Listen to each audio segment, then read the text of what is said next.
Na verdade, o tema que nós escolhemos é realmente um alerta para todos vocês começarem a se preocupar e tratarem do planejamento patrimonial da família. Não é mais uma opção, é uma necessidade.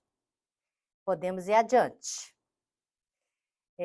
Então, afinal de contas, o que seria planejamento patrimonial da família? Como que a gente poderia entender o que seria o planejamento patrimonial da família? Afinal de contas, é importante, é preciso que ele seja realmente implementado. Eu posso dizer para vocês o seguinte: o planejamento patrimonial da família, ele é entendido como um conjunto de instrumentos jurídicos. Várias ferramentas a gente adota para transferir o patrimônio de uma pessoa viva para os seus herdeiros.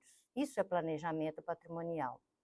Então, na verdade, são ações em que o dono da riqueza, seja qual for a riqueza, ele tome a iniciativa de transmitir o patrimônio em vida para os seus herdeiros. Isso traz uma série de benefícios, que é o que a gente vai tratar hoje.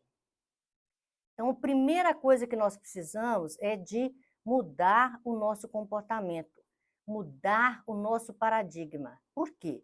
Porque CPF morre, CNPJ não morre. Então, se você quer realmente transmitir o patrimônio, o seu patrimônio, com relevância da sua intenção, do seu desejo, ele que vai ser o destaque dessa atuação, e com eficiência tributária, o planejamento é realmente uma ferramenta e ela deve ser usada. Então, mudança de paradigma.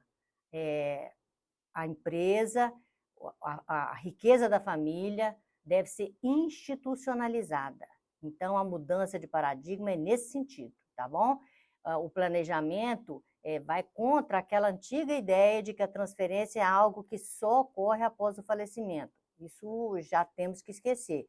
A transferência do nosso patrimônio, ela deve ser feita enquanto a gente ainda é vivo, porque ela vai realmente garantir que o nosso desejo seja cumprido. E esse é o nosso melhor e mais importante movimento para que os nossos herdeiros recebam toda essa nossa riqueza da forma que a gente realmente deseja. Então, um planejamento para trazer benefícios práticos para o herdeiro, ele tem que ser feito com antecedência, com certeza. Então, na transmissão de bens, a gente tem várias ocorrências tributárias e temos ainda a ocorrência do inventário, que se não promovermos o planejamento patrimonial da nossa família, nós vamos impor aos nossos herdeiros a dor do inventário. Não basta a dor da perda de um ente querido. A dor do inventário também é muito grande, porque o inventário ele pode gerar uma série de transtornos entre a família, entre os membros da família, além de ser extremamente burocrático. Na verdade, o inventário ele não traz benefício para ninguém, é uma ferramenta ultrapassada, ela deve ser esquecida, ela deve ser deixada de lado, não deve ser utilizada. Por quê? Porque o inventário, além de consumir a nossa riqueza, ele ainda consome os nossos melhores pensamentos e ele ainda consome a nossa saúde, com certeza. Então, inventário, não, não e não. Então, a função do planejamento patrimonial é exatamente contornar essas complicações, reduzindo, então, essas dores dos nossos filhos, dos nossos herdeiros, e garantindo uma maior fluidez a longo prazo, e evitando que esse transtorno de transmitir os bens se arraste por anos, que o inventário ele produz exatamente isso, né? Ele arrasta por anos, e faz com que haja desgaste na família, faz com que haja prejuízo financeiro, enfim. Vamos esquecer o inventário, pessoal. vamos tratar do nosso patrimônio, da nossa riqueza e transmitir a nossa riqueza com as melhores e mais modernas ferramentas, e são muitas. E eu vou tentar passar para vocês algumas possibilidades hoje, tá?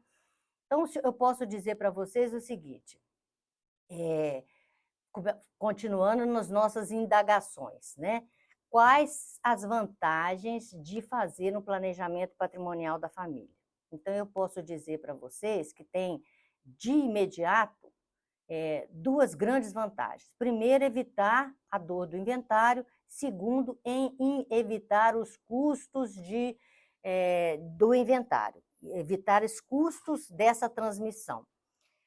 Na verdade, eu posso depois disponibilizar o material para vocês, que eu não consegui trazer e disponibilizar agora, mas eu criei para vocês uma planilha em que eu faço uma relação das despesas que são incorridas no inventário e a relação das despesas que são incorridas no planejamento patrimonial da família. Em resumo, o que acontece? O imposto de transmissão causa mortes. No ato do inventário, ele vai incidir e ele vai acontecer. No ato do planejamento patrimonial da família, ele também vai incidir e ele também vai acontecer. Só que a base de cálculo para que eu faça a transmissão do patrimônio dentro do inventário é diferente da base de cálculo que eu utilizo quando eu faço o planejamento patrimonial da família. Isso significa o quê? Significa que se a base de cálculo no inventário é muito maior, e ela é muito maior, por quê? Porque a base de cálculo no inventário, o inventário, na verdade, recebe todo o patrimônio pelo valor atualizado desse patrimônio. Então, se o patrimônio dos pais for representado por muitos imóveis, por exemplo, esses imóveis vão chegar dentro do inventário pelo valor de mercado. E a gente sabe que o valor do patrimônio dentro da declaração de imposto de renda dos pais, normalmente é registrado pelo valor histórico. Dificilmente os pais vão acrescentando valores de melhoria no imposto de renda. Então, na verdade, o imposto de renda, ele mantém o valor histórico da aquisição dos imóveis e às vezes, a gente tem imóveis de década ou décadas. E esse registro é um registro que é bastante ínfimo, mas, ao chegar no inventário, ele vai ser totalmente atualizado por valor de mercado. Quando eu faço o planejamento patrimonial da família, eu consigo, com algumas ferramentas, levar esse patrimônio pelo valor da minha declaração de imposto de renda e, no ato de recolher o imposto de transmissão causa-mortes, o ITCMD, que no estado de São Paulo ele equivale a 4%, e no Brasil ele pode chegar até 8%, nós vamos falar um pouquinho mais dele mais adiante. No estado de São Paulo, ele sendo 4% e a base de cálculo dele for o valor de mercado, ele vai gerar um resultado financeiro de despesa para os herdeiros muito maior do que no planejamento patrimonial, porque eu consigo, no planejamento patrimonial, no estado de São Paulo, usar o valor de referência. Me parece que Minas Gerais também está assim, Rio de Janeiro, com certeza. Então, tem vários estados no Brasil que já registraram o patrimônio das pessoas com dois números. Existe um registro que corresponde ao IPTU, que é o Imposto de Propriedade que a gente paga todos os anos, e as prefeituras criaram um outro valor para o mesmo patrimônio, para o mesmo bem, que em alguns lugares ele é denominado valor de referência. E esse valor de referência, ele é um pouco abaixo do valor de mercado. Então, quando eu faço o planejamento, eu transmito o patrimônio para dentro dessa sociedade que eu criei, exatamente para receber todo o patrimônio da família, e ao invés de utilizar, de ser obrigado, porque no inventário eu sou obrigada a usar o valor de mercado, eu vou usar o valor de referência, que é um pouco melhor, um pouco menor, consigo reduzir os custos desse inventário.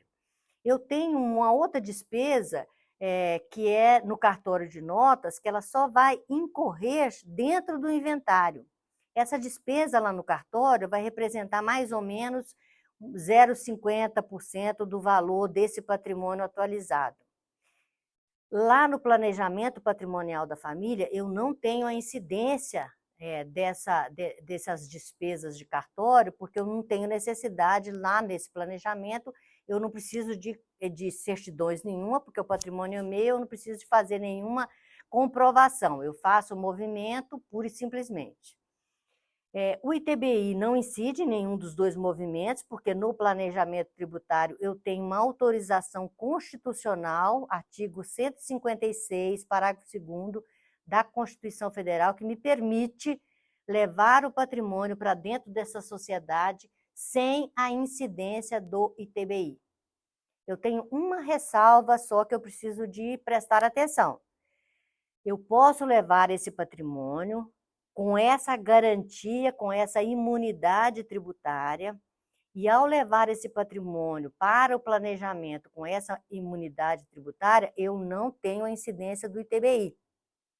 Mas eu não posso oferir dentro dessa sociedade que eu criei receita advinda do mercado dos imóveis. Eu não posso alugar e não posso vender.